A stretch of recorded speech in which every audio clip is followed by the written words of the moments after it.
Hi everyone! Welcome to Book Talk Wednesdays.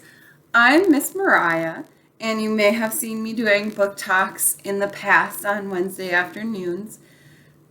This summer, we're changing things up a little bit. We're still going to be bringing you book talks every Wednesday at 4 p.m., but instead of all middle grade books, we're going to start including some picture books that you might enjoy in there as well.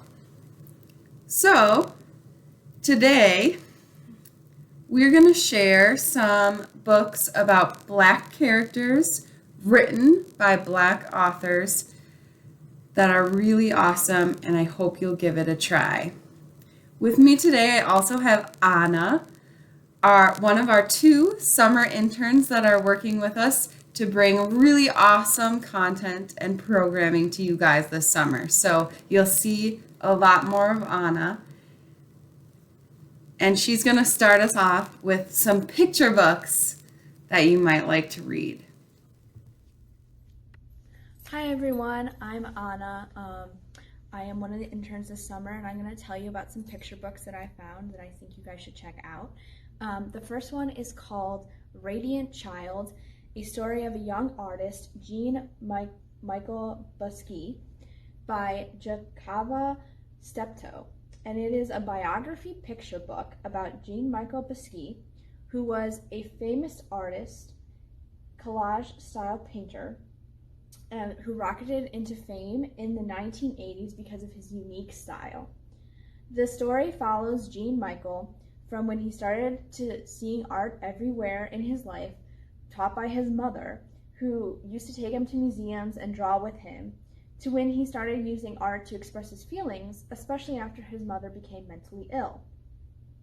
The story ends with Jean-Michel becoming a famous artist and showing his impact that he has had on society. Award-winning illustrator Javaka Steptoe echoes the art of Basquiat to highlight that art does not always have to be in the lines or to be neat, to be beautiful. Our second book is called Crown, an ode to a fresh cut, by Derrick Barnes and illustrated by Gordon C. James.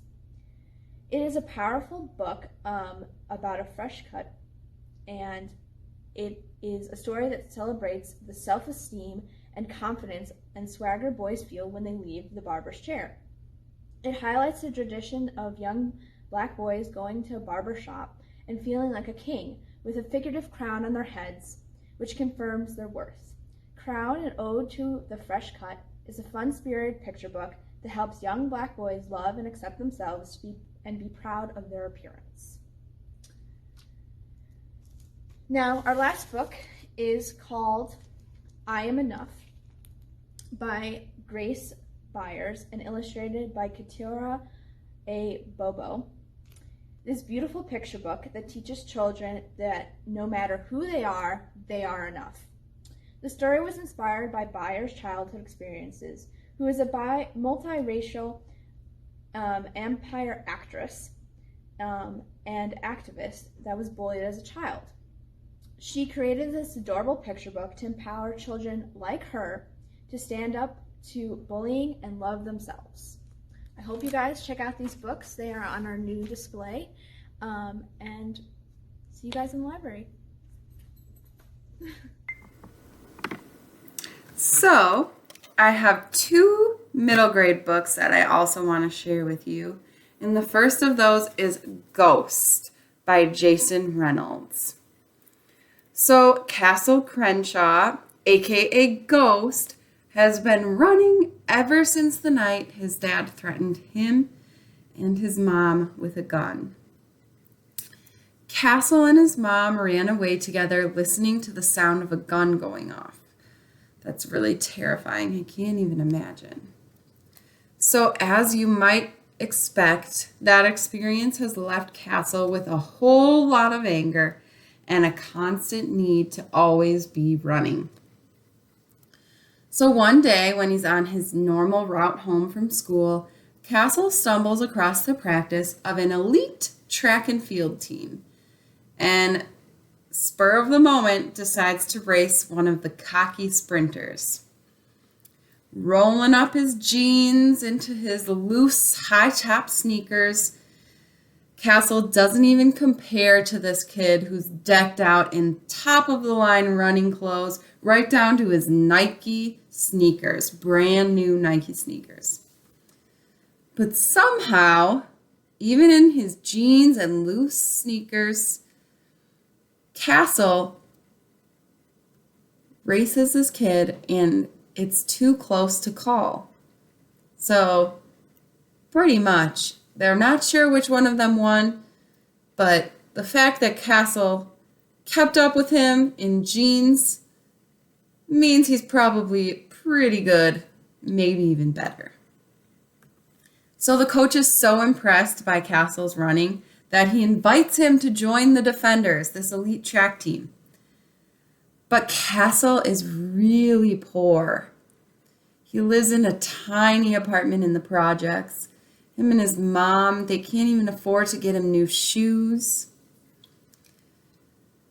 And it turns out running track can actually end up costing a lot of money.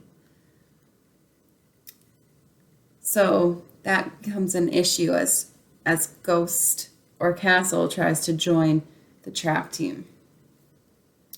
Also, will Castle, or should I say Ghost, be able to contain his anger long enough to run in the Defenders' first track meet of the season?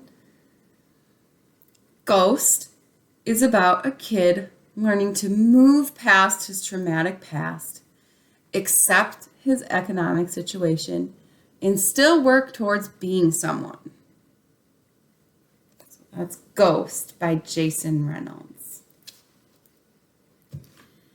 And then I also want to share One Crazy Summer by Rita Williams-Garcia. So this is set in the summer of 1968, where Delphine and her two younger sisters, Vanetta and Fern, are sent to spend the summer in Oakland, California with their mother. Now, never mind that Oakland is on the other side of the country. They live in Brooklyn, New York. Even worse is that their mother, who they're supposed to spend the summer with, abandoned them 7 years ago, and she hasn't really been heard from since. Maybe a few phone calls here and there. When Vanetta, Fern, and Delphine arrive in Oakland, Cecile, their mother, is cold and distant. She's too busy with her work, which, by the way, she won't even tell them what it is, to even take care of the three sisters, let alone spend any quality time with them. Instead, Delphine, Vanetta, and Fern attend a summer camp put on by the Black Panthers. I don't know if you know anything about the Black Panthers, but they're a really important group that was working during the civil rights movement. So at this camp, the Black Panthers, they feed the girls breakfast, they do all kinds of fun activities with them, arts and crafts, and they also teach them new and really important things. But that's still no replacement for spending quality time with their mother. So the three sisters will have to fight to become a part of their mother's life. And in doing so, they just might become a part of something bigger. Much, much bigger.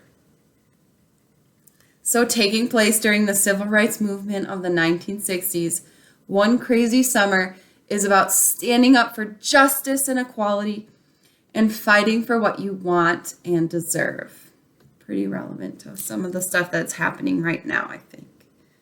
So that's One Crazy Summer by Rita Williams-Garcia. So I hope you guys will give all these awesome books we shared with you a try, and I hope you really enjoy them. Thanks for listening today. See you next Wednesday.